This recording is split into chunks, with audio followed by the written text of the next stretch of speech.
Ricardo Monreal, el coordinador de los diputados de Morena. Diputado, muchísimas gracias por venir. No, al contrario, buenas noches a tu auditorio y a tus colaboradores. Ahorita hablamos de cómo ven a Claudia Sheinbaum, si hay resaca por la ausencia de López Obrador, si en realidad no es ausencia. Ahorita hablamos de eso, pero hay una coyuntura central y es lo que acaba de definir la Suprema Corte, que va a analizar si procede pronunciarse sobre la reforma judicial. Pueden batearla, pueden hacerle modificaciones, pueden aceptarla tal y como está. ¿Cómo reciben esa determinación los legisladores? Mira, con sorpresa, yo lo venía escuchando, lo leí hace un rato.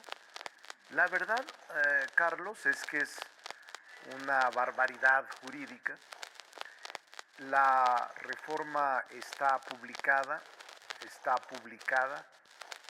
y en este momento está en vigencia. La reforma constitucional, la norma constitucional ya es parte del sistema jurídico mexicano.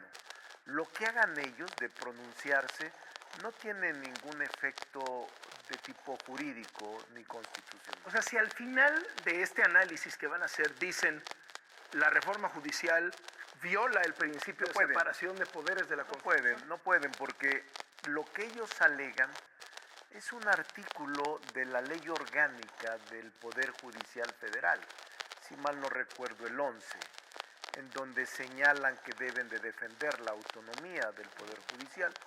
Es como una especie de chicanada, de una actitud guisachera, de una actitud poco seria y poco correcta del Alto Tribunal de Justicia.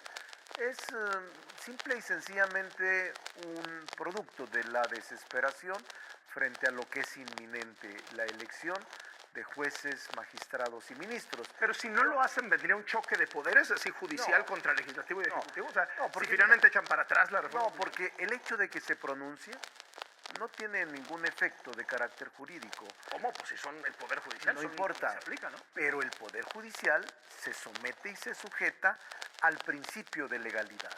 Y el principio de legalidad establece, Carlos, que la autoridad, es decir, ellos, no pueden hacer nada que no les faculte la Constitución y la ley.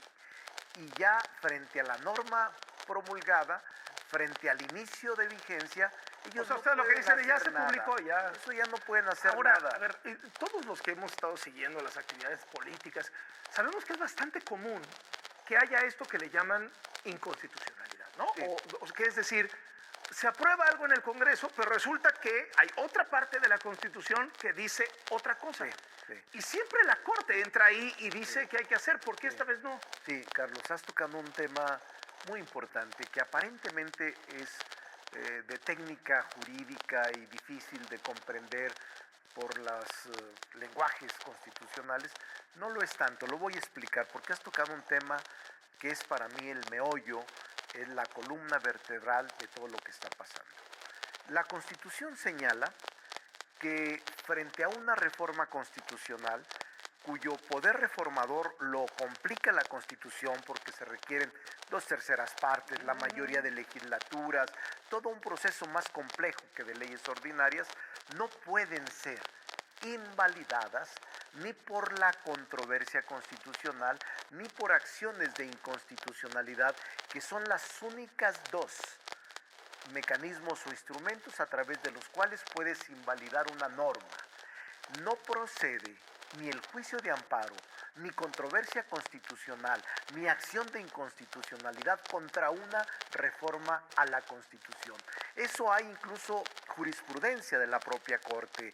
La jurisprudencia es obligatoria para los jueces y para todos los juzgadores, llámense magistrados o ministros.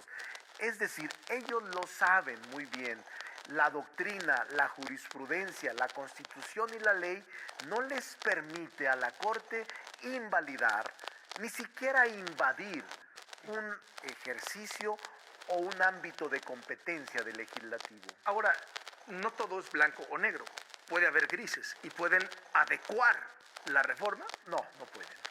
Ellos no son el legislativo.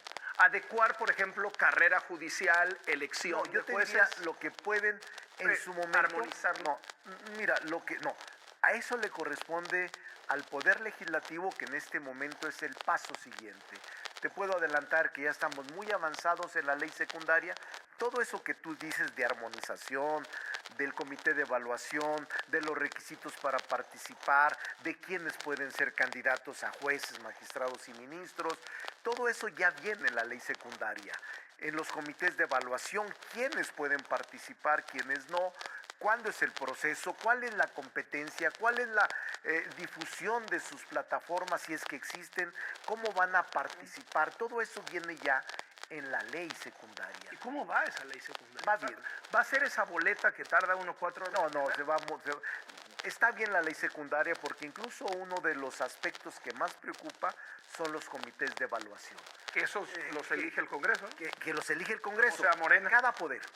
El Poder Judicial elige su propio comité de evaluación, el Poder Legislativo su propio comité de evaluación y el Poder Ejecutivo. Pero en la ley reglamentaria... Morena tiene 2 de 3. Sí, bueno, puede ser, pero en la ley reglamentaria puedes establecer requisitos, Carlos. Por ejemplo, una de las críticas es que el Ejecutivo que no ponga sus preferidos igual que el Legislativo. Pueden establecer requisitos que no pertenezcan a legisladores, que no sean parte del Ejecutivo, que solo sean investigadores o académicos, que sean a propuesta de organizaciones o asociaciones de carácter de abogados o de ¿Van a colegios. moderar la reforma judicial Sí. en las leyes secundarias? Sí, yo te diría que deben de estar tranquilos aquellos que van a participar, porque jueces, magistrados y ministros entran automáticamente y los otros que seleccionan los comités son requisitos duros que no cualquiera va a poder ingresar. Y todos, o sea, no va a haber por lo menos un bloque que no se someta a elección, No. es decir, porque cuando hablamos de moderar, Sí, no, o sea, ¿qué es lo que ha espantado Pero a mira, los mercados financieros? Es decir, sí, se acabaron los contrapesos. no, lo que espanta a los mercados es decir, vas a imponer a los jueces y a los magistrados y por tanto quien tenga lana los puede poner. no tendré confianza en que Sí, las que van a ser resoluciones sean imparciales, imparciales.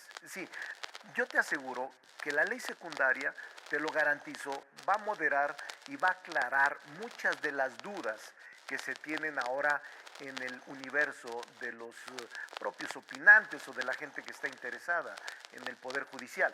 A mí me gusta la reforma, la defiendo. En serio, esa era una de mis preguntas. Ricardo Monreal, maestro de Derecho en la UNAM, con toda la carrera política, ¿en serio? Sí. México, el único país del mundo que elige jueces, magistrados y ministros. Es otra buena pregunta. Por algo no lo hace. Yo te diría que es otra buena pregunta. Yo soy maestro de la UNAM desde hace muchos años. Doy en el doctorado, ya nada más doy en el posgrado, soy maestro frente a grupo y defiendo la reforma por una razón. Porque es un hecho inédito, en efecto, nunca ha ocurrido. En la Constitución del 24, de 1824... No, nunca ha ocurrido en el mundo. No, en el mundo. En la Constitución del 57 había esa figura de la elección del Poder Judicial, al menos del presidente de la Corte y de algunos ministros. Benito Juárez, fue electo presidente de la Corte. Por eso, cuando hay ausencia del presidente en 1857, Juárez entra como presidente de la Corte a ser sustituto del presidente constitucional.